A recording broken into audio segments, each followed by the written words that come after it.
सुप्रभात। नेत्र ज्ञानेंद्रिय हैं। नेत्र ज्ञानेंद्रिय हैं। नेत्र खुले हुए हों, एक टक निहार रहे हों, कभी झपक भी जाते हों, तो क्या इसका अर्थ ये हुआ कि नेत्र कुछ देख रहे हैं? नहीं, ऐसा भ्रम हो जाता है। नेत्र खुले हुए होने के कारण वास्तविकता यह है कि अंतर में मन किसी गहन विषय का चिंतन मनन कर रहा है। वह उस विचार में इतना निमग्न है कि नेत्र खुले के खुले रह गए। बंद हो गए होते तो बंद ही रहते। नेत्र ज्ञानेंद्रिय हैं। इससे बाह्य वस्तुओं को देखकर जाना पहचाना जाता है। देखी हुई वस्तु का तो ज्ञान हो जाता है देखने मात्र से ही। जिस वस्तु से पूर्व परिचय नहीं है तो उसको देखकर जिज्ञासा होती है जानने समझने की।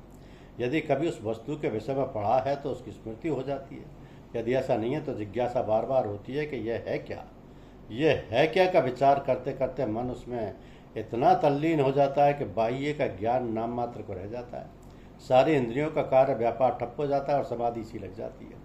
कभी कभी ऐसा भी होता है कि विषय का चिंतन करते करते उसकी वास्तविकता का भान होने लगता है। उसका रूप स्वरूप उसकी सारी जानकारी हो जाती है। यह भी एक प्रकार का दर्शन है।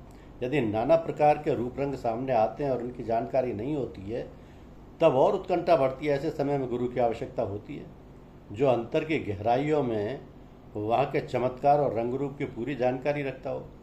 तभी वह ऐसे समय में शिष्य का मार्गदर्शन कर सकता है, उसकी देखी हुई बातों को समझा बुझा सकता है। ये साधारण बातें हैं केवल उनके लिए जो साधक हैं, अभ्यासी हैं, जबकि अन्य लोगों के लिए चमत्कार और अद्भुत बातें, चमत्कार और अद्भुत बातें हैं।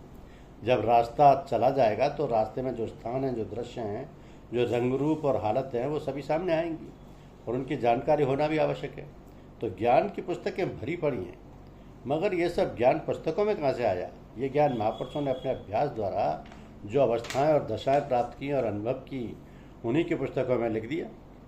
उन्हीं को पुस्तकों में लिख दिया जिससे लोगों को उससे मार्गदर्शन प्राप्त होता रहे।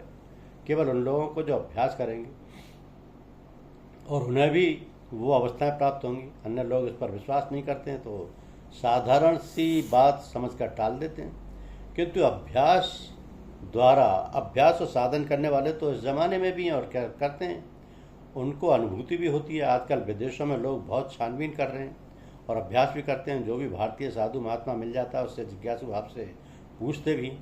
तो भगवान तो सर्वव्यापक है, सर्वांतर्यामी है, सारे प्राणी मात्र उसी के तो हैं। फिर वो अपना ज्ञान किसी के लिए छुपा कर नहीं रखता। जो जिसका तलबगार है, जिज्ञासु है, उसको वह उतना ही अपना ज्ञान प्रदान करता है। भगवान के द्वारा अपने भक्तों को, जिज्ञासुओं को मार्गदर्शन की प्रणाली कोई खास नपीतुली नहीं है। यह तो प्रत्येक साधक और अभ्यासी की शक्ति, सामर्थ्य, देश काल तथा परिस्थितियों के अनुसार वो स्वयं किसी न किसी तरह जुटाता रहता है। हिम्मत है मर्दा, मदद खुदा। राम झरोके बैठ के सबका मुजरा ले, जाकी जैसी चाकरी, ताको तैसो दे। धन्यवाद।